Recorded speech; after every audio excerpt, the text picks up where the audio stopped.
Hari ini kita bicara tentang sebuah fenomena yang menjadi hambatan terbesar dalam kemajuan pembangunan, yaitu korupsi. Pertanyaan kita waktu itu, apa itu korupsi? Korupsi adalah kejahatan luar biasa yang tidak hanya menghambat pertumbuhan ekonomi, tapi juga menciptakan ketidakpastian iklim investasi, menurunkan kualitas layanan publik, dan lebih berat lagi, merugikan masyarakat secara luas. Nah, itu tololnya kamu. Dari awal Anda nggak tahu apa definisi korupsi. Dari definisi yang dibuat oleh Bank Dunia yang berlaku universal. Korupsi adalah penyalahgunaan kekuasaan publik untuk keuntungan pribadi. Begitu cara berpikirnya, tuan-tuan, para tuan-tuan. Berdasarkan data dari ICW, selama periode 2013 sampai 2022, potensi kerugian negara akibat korupsi mencapai 238 triliun rupiah.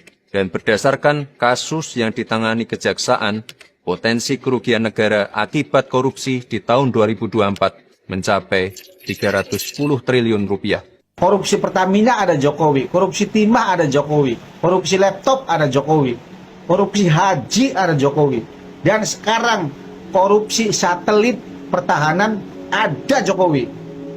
Kurang baik apalagi Jokowi. Gimana Pak teriaknya Pak? Hidup Jokowi! Ya, di setiap kasus pasti mengaitkan dengan nama saya. Karena apapun program kerja-kerja menteri pasti dari kebijakan presiden. Pasti dari arahan presiden. Dan juga dari perintah-perintah presiden. Tetapi tidak ada yang namanya perintah, tidak ada yang namanya arahan untuk korupsi, enggak ada. Tidak ada yang namanya perintah, tidak ada yang namanya arahan untuk korupsi, enggak ada. Artinya enggak heran ya Pak, misalnya dalam... Ya memang itu kebijakan dari presiden. Memang itu arahan dari presiden. Nah, berarti dia memperoleh keuntungan pribadi.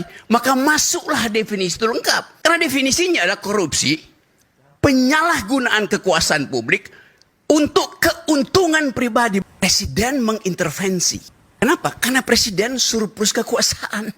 Yang mampu mengintervensi adalah dia yang mempunyai surplus kekuasaan. Siapa itu? Hanya presiden yang mampu.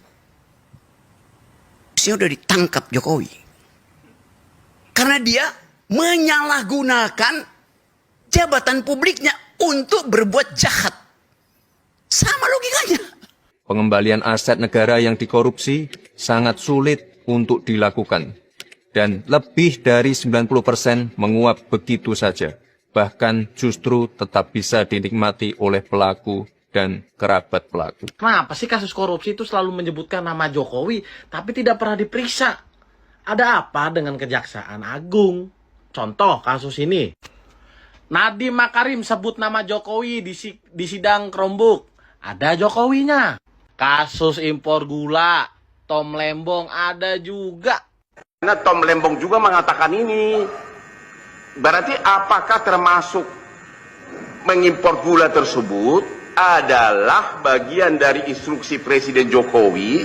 Dan memang itu sah-sah saja, saya juga mendukung karena melihat kebutuhan gula yang sangat darurat begitu. Apakah Anda dengar bahwa mengimpor gula 200.000 ton itu pun adalah bagian dari instruksi Jokowi?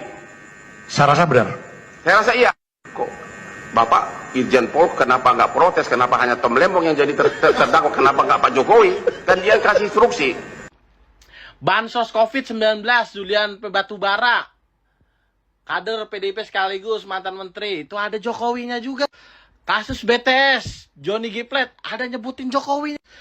Kasus gratifikasi ex-menteri SYL, ada juga. Kasus tambang timah ilegal, Ali Samsuri, ada juga menyebutkan Presiden Joko Widodo. Jadi bingung kita guys, kenapa setiap ada korupsi nyebutin nama Jokowi, tapi nggak pernah Jokowi diperiksa? Emang kenapa sih? Presiden ke-7 Indonesia Joko Widodo masuk daftar finalis tokoh paling korup di dunia versi Organized Crime and Corruption Reporting Project atau OCCRP. Ya, Lembaga Jurnalisme Investigasi Independen ini merilis finalis Person of the Year 2024 in Organized Crime and Corruption di situs resmi mereka. Dalam daftar ini, Jokowi bergabung dengan nama-nama lain seperti Presiden Kenya William Ruto, Presiden Nigeria Bola Ahmed Tinubu, mantan Perdana Menteri Bangladesh Sheikh Hasina, dan pengusaha India Gautam Adani. Lalu ada pula Presiden Suriah Bashar al-Assad yang baru saja digulingkan telah dinobatkan sebagai pemenang utama tahun ini. Penerbit OCCRP, Drew Sullivan, menyatakan bahwa korupsi menjadi bagian penting dari upaya perebutan kekuasaan dan membuat pemerintah otokratis tetap berkuasa. Pemerintah korup dinilai melanggar hak asasi manusia, memanipulasi pemilu, dan menjarah sumber daya alam.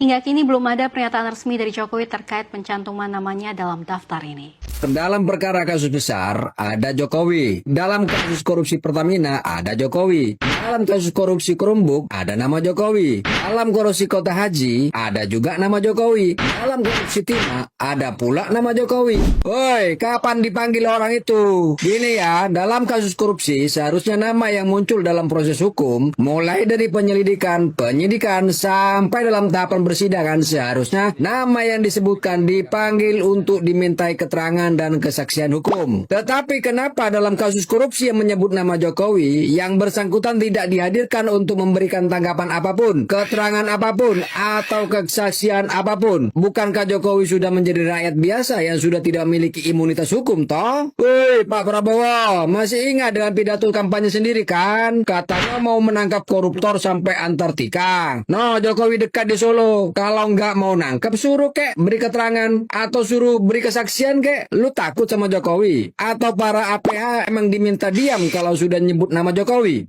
Lemah. PSI, mana suaramu? Woi, partai anak muda tapi